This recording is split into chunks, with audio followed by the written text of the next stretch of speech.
दोस्तों, स्वागत है आपका अपना यूट्यूब चैनल अक्षरधाम क्लासेज में। आज हम लोग संस्कृत का चैप्टर 3 का full object subjective question answer देखने के तैयार हैं। चलिए शुरू करते हैं। क्वेश्चन है कि आलस्य कथा जो पाठ है में किसका वर्णन किया गया है। आलस्य कथा पाठ में आलसियों के जीवन शैली, उनके आत्मविश्वास, दुर्दशा और दयावानों की दयालुता पर चर्चा की गई है।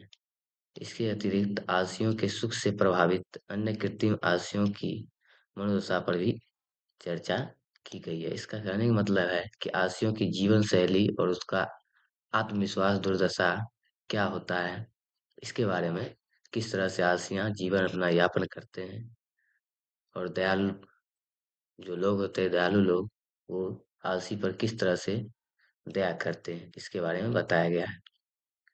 दूसरा क्वेश्चन है कि आलस्य कथा से हमें क्या शिक्षा मिलती है। इस चैप्टर से हमें क्या शिक्षा मिल रही है।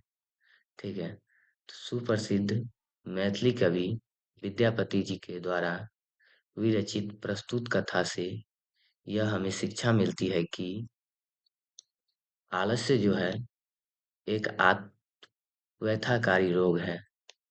यह रोग हमें निष्क्रिय बना देते हैं।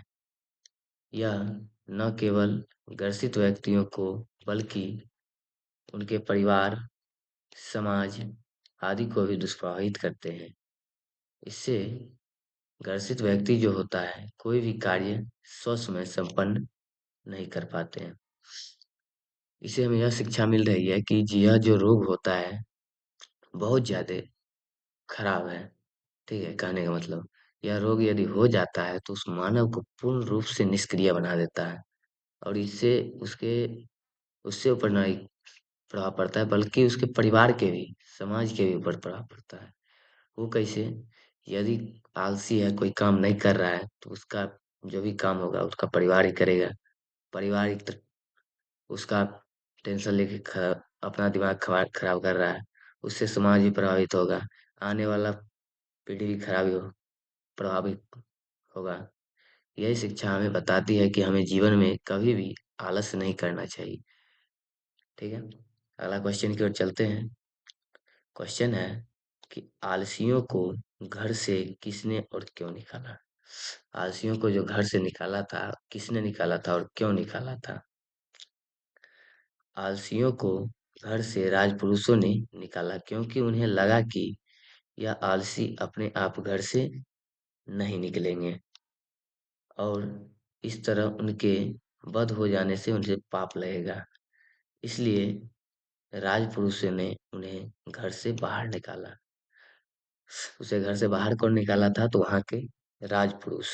और क्यों निकाला था? तो क्योंकि वह समझ रहे थे यह अपने आप यदि नहीं निकला और आग से यह मर जाता है, इसकी मृत्यु हो जाता है, तो उसका पाप जो होगा हमें ही लगेगा।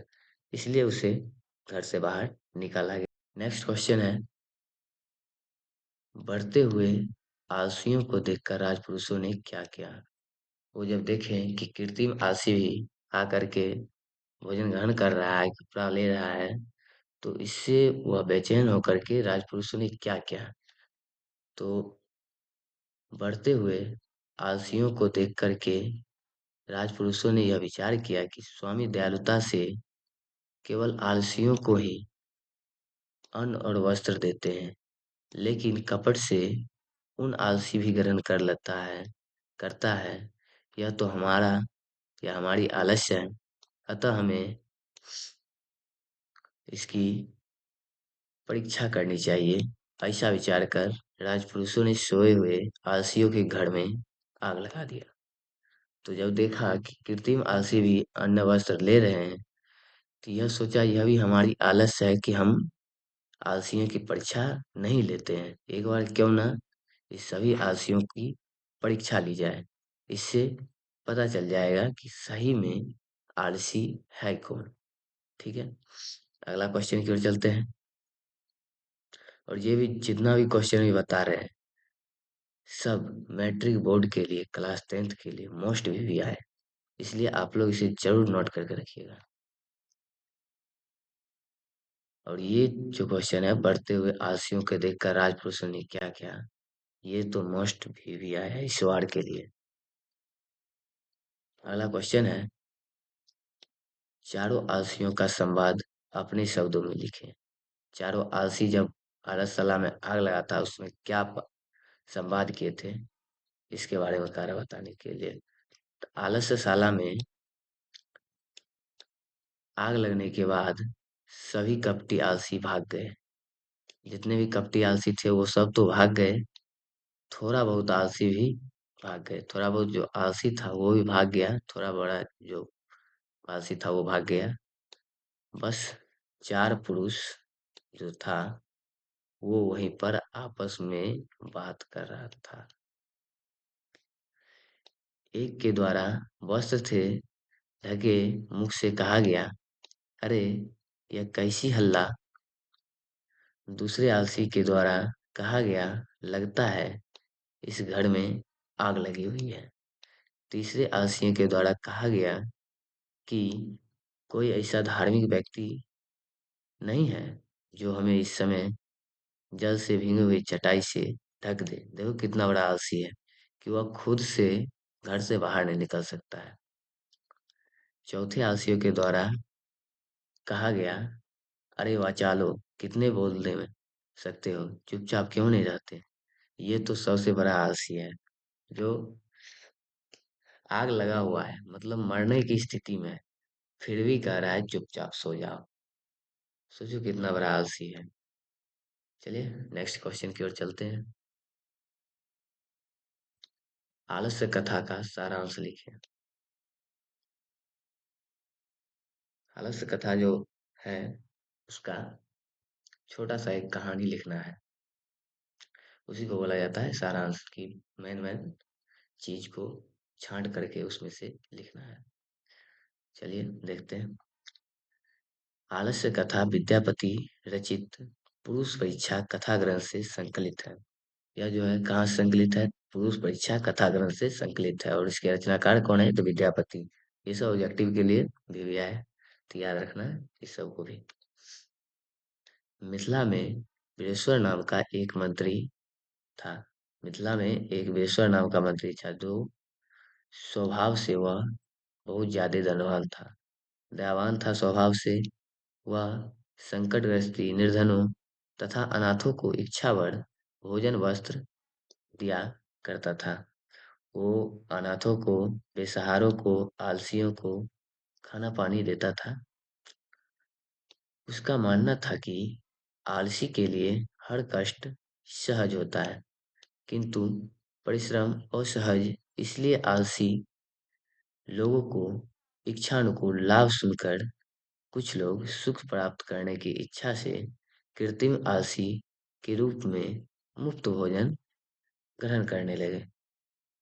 जब ये बात सुना तो कोई भी लोग काम करना नहीं चाहता। यदि वह बैठे-बैठे उसको पेट में खाना पड़ते रहे तो वो काम करने के लिए कभी भी वो आदमी नहीं जाएगा। यही सब सोच करके कुछ लोग जो होता है वो अपना कृत्रिम आलसी बन करके कृत्रिम आलसी के रूप में चल देता है भोजन करने के लिए। इसके बाद आलसियों पर भी अधिक खर्च होते जानकर किसी ने सलाह दी कि सिर्फ आलसी के लिए अन्न वस्त्र देने की व्यवस्था है, लेकिन कुछ धूर्त भी आलसी होने का स्वांग रचकर लाभान्वित हो रहे हैं। इसलिए इन आलसियों को इन आलसी के आलस्य की परीक्षा ली जाए। अब इन आलसियों को आलस्य की परीक्षा क्यों न ले लिया जाए। ऐसा विचार करके आलसियों के घर में आग लगा दी गई। ऐसा विचार किया और आलसी के घर में आग लगा दिया, मतलब आलसशाला में आग लगा दी। घर में आग लगी देख करके सभी धूर्त भाग गए, लेकिन चारों आलसी कपड़ों से मुंह ढके सोए रहे। अगलगी के कारण लोग शोरगुल मचाने लगे।